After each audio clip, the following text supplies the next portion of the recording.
Hello, this is Eddie Taylor with the United Way, back here at the United Way Community Voices Podcast Center with Gregg Hart. Back for a third session. We were able to corral Gregg, and we have a few minutes today. We're going to talk very briefly about something that's very near and dear to my heart, a big concern on food insecurity. And then I want to touch base on the nonprofit sector with you, Gregg, because of your AB 590 bill. And maybe if there's time, we can talk about being uncharitable, because that's a topic that I know you and I have discussed in the past. So please bring us up to date on the Assembly's work around food insecurity, which to me is just mind-boggling that we have people who still struggle getting food on a daily basis.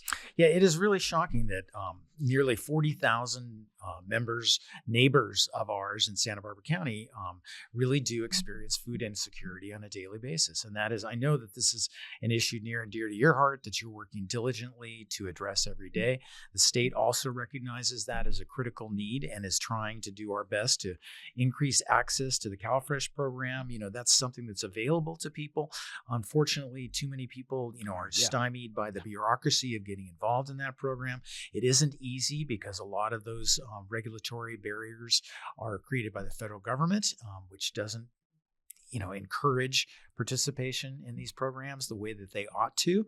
But California is trying hard to get more people signed up, and the work that our nonprofit partners like the United Way are doing every day to get more people to get those services, to address that issue, is really critical to the We're quality going to be of life. working this fall, hopefully. We don't have a final say yet, but hopefully we'll be working with the California Farm Worker Foundation on a food insecurity program that will elevate a good segment of the population to awareness of the assets that are there. Thank you for that, Gregg. Want to talk about housing? Yeah. Do we have a half It's hour? the an hour? biggest, Do we have exactly. all day? It's the biggest issue facing the state of California. Yes, sir. One of the statistics that I think sells the story or tells the story really perfectly was that in 1990, the average income in California was $60,000, and the average price of a house was $200,000.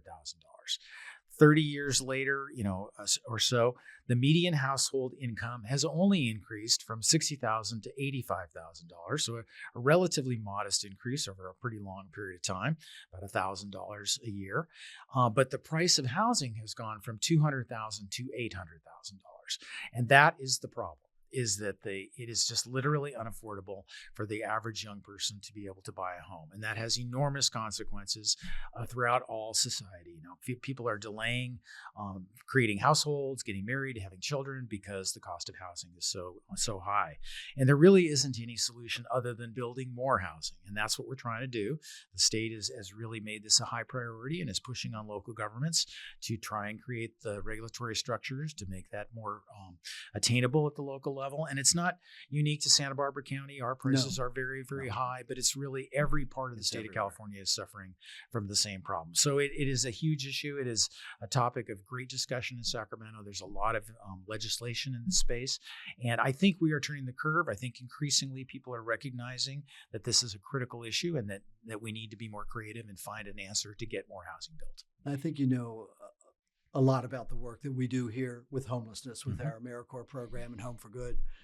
And that's another segment of the housing issue that needs to be addressed appropriately. And the other thing, of course, is rent. Yep. Unfortunately, what I hear now, most of the newly homeless that we're experiencing are seniors. The majority are seniors who have now been priced out of the rental market or can't afford to maintain their homes anymore. And so, they end up living in their cars or, places where not meant to be inhabited. Right. But those things are issues that we can discuss at a later time. I want to close our session while we have a couple of minutes, because I know that you're aware of the work that I do personally with changing what we call the nonprofit sector. I like to refer to us as the 4 impact sector. There's not a nonprofit organization out there that isn't having an impact. We all do great work. We all appreciate what you did for us with AB 590. We'll talk about that in a second. But I just want to let folks know, and you were there to see the movie, the Uncharitable movie kind of opens the door about redefining our sector so that we can really have impact, so that we can work really together to solve the problems, not just address the problems. So much of what you ask us to do as a donor. Mhm. Yeah, we work hard. All organizations do, but we can't really solve them because at the same time, our hands get tied. We're restricted on what we can spend on marketing. Some say that people in the nonprofit sector shouldn't make what people in the for-profit sector and the government sector make. And if that's always going to be the case, we're never going to be able to solve the problems. So Uncharitable is starting a movement, and I hope you'll get involved with us sometime real soon. But tell us, please, about AB 590. I think I got that That's right, right. because that is, thank you, Gregg. That is a game changer for small nonprofits. Yeah, I couldn't agree more. And it is another common sense measure. Yes, it is. Here's the scenario that exists now when you do a government contract with the state of California, and you're a nonprofit, you're providing services to community members that have needs. You have to essentially loan money to the state of California before you get paid back. Yes. And the idea that a small, very efficient local nonprofit organization needs to somehow raise money to be able to loan the state of California money before they do business. I want to point out, Gregg, that you're not paying us any interest on that. No, money. it's a crazy backward system, because basically what you're asking is provide the services, do the work, and then you'll get paid later. And, that works on some level, but it really eliminates a lot of nonprofits from even competing in that space.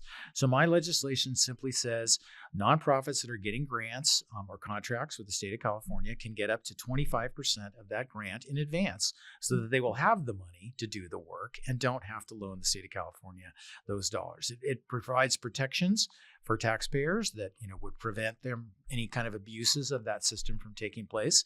And honestly, it's something that's been working in different levels of state government for decades. Yes. It's not something new, but what this legislation does is it applies it across the board to all the state grants and contracts that are available from the various different state agencies, and makes it a uniform state policy that this is an option that's available for nonprofits. And I think it makes perfect sense. We're going to get more different organizations than have traditionally participated in the state contracting process because of that barrier being eliminated.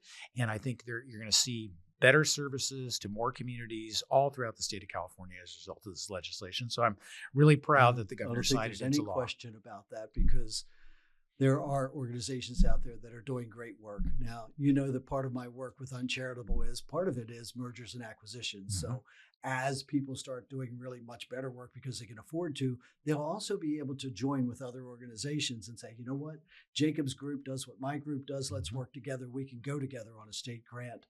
And Jacob, you know what I'm going to do? I'm going to convince him.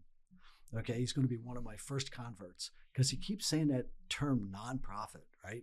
And I'm going to get Gregg to say the term for impact before our relationship ends. I know that I'm ahead of the curve on a lot of this stuff. I'll say that right up front. And I really believe what I say I believe. The dynamic of our sector needs to change in order for us to overcome things like food insecurity, homelessness. That one's tough because of all the ministerial restrictions. You go from Carpinteria to Goleta, and there's 3 different restrictions in communities about how to deal with the homeless situation. Mm-hmm. So that's a reality that currently exists. Doesn't mean it always will. But when we organize for impact, Gregg, with the government and the private sector and the for impact sector, we'll solve the problems. Mm-hmm. Thank you for your time. We've been here with Gregg Hart. He's been a great guest. Can't thank you enough. Jacob Martin is here, our technical advisor. He's done a pretty good job keeping us on time. What do you think? I think so too. It's been a really pleasure and an honor to be with you and to share some of the work that I'm doing in Sacramento, and just really feel like you're a tremendous partner for that work. And I'm just really proud and honored to have this responsibility to represent us, our incredible community in Sacramento. And we hope you'll get Monique Limon to come in and talk to us as well. This is Eddie Taylor with the United Way Community Voices. Again, thank you, Gregg Hart. Thank you, Jacob Martin. And we're out until the next session. Look for us on Spotify, on YouTube, and